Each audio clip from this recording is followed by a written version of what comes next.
Tartarugas Café apresenta da série Lendas Inventadas, as grandes histórias dos três mundos invisíveis. Hoje, mais uma vez, nós vamos invadir o mundo real e contar a história dos estudos da luz na Terra e a reforma sacrossanta.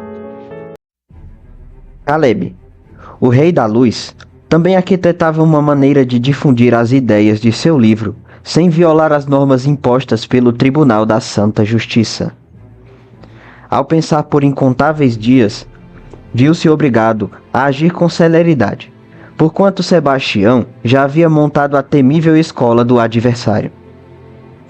Deste modo, organizou uma força-tarefa capaz de rivalizar com o Oráculo da Ira e de difundir o que estava escrito no livro da Beatitude.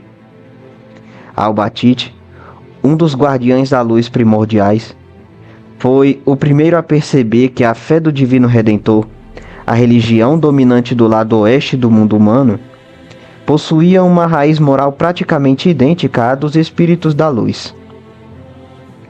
Resolveu apresentar tais conjecturas a seus companheiros de missão.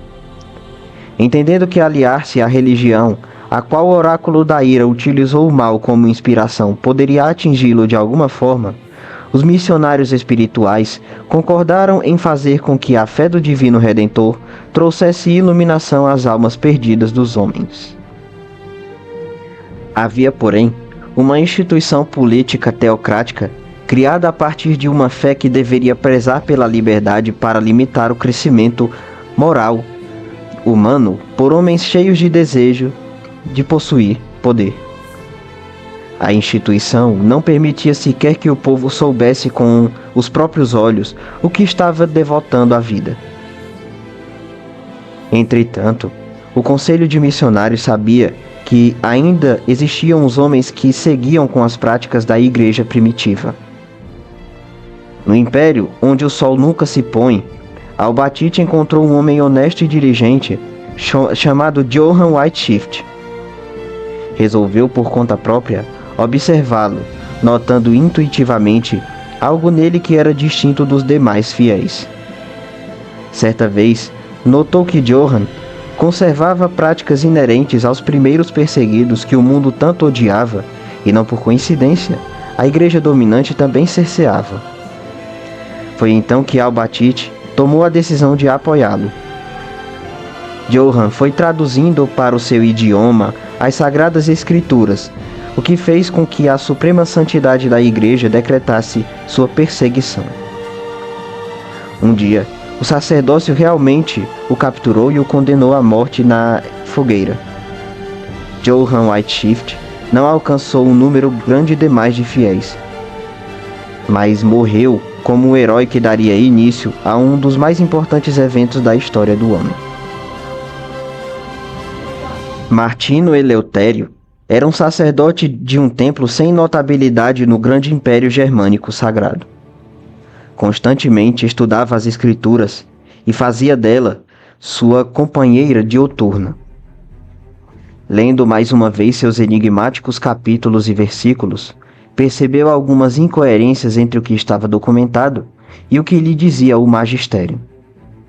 Albatite, percebendo isso, sussurrou-lhe elucidações na mente que alteraram a forma de pensar do homem. Eleutério, contrariando então as regras da suprema santidade, deu início à grande reforma sacrossanta. Com suas 95 teses, foi proscrito do ofício de sacerdote e passou a escrever artigos e traduzir as escrituras na linguagem vernácula, como, até alguns anos atrás, fizera seu predecessor. Assim, o povo poderia ver por si próprio como o Criador desejava que fossem seus pensamentos e suas ações. Juan Calvinho, um dos reformistas ulteriores, compreendeu precisamente que a fé do Divino Redentor dizia que o Criador, soberano e onisciente, elegia desde o ventre aqueles que seriam salvos por sua misericórdia. Contudo, trilhou as veredas do erro quando colocou que por causa disso a conversão não seria mais necessária. Caleb, vendo que isso era um grande engano acerca do que dizia a fé, convocou o perspicaz que intérpretes para mudar essa doutrina. Este, então, disseminou uma hipótese crucial para a manutenção das palavras de Calvino. Os eleitos, na realidade, não podem resistir às obras divinas e, eventualmente, virão ao Senhor de tudo, criando uma versão mais moderada do calvismo. Miavorog, um jovem herói da terra que subiu ao céu, também voluntariou-se para participar desses estudos. Ele acreditava que, conquanto houvesse liberdade, as miríades de interpretações da fé atrapalhariam ainda mais a adesão de pessoas. Entretanto, a mensagem do Evangelho é por si só dura demais para aqueles que não a compreendem, e a liberdade é um valor inerente ao convencimento que é escopo dos missionários da crença. O sincretismo religioso parecia não ser capaz de ajudar sem criar a narrativa de uma fé em algo imperfeito. Então, coordenou ele mesmo uma série de pesquisas, mas sempre a considerar o contexto histórico em que cada passagem foi concebida. Desta forma, a fé se unificou e os homens escolhidos combateram interpretações errôneas com mais precisão argumentativa. Aqueles que buscam se basear na verdade eventualmente vencerão quaisquer discussões.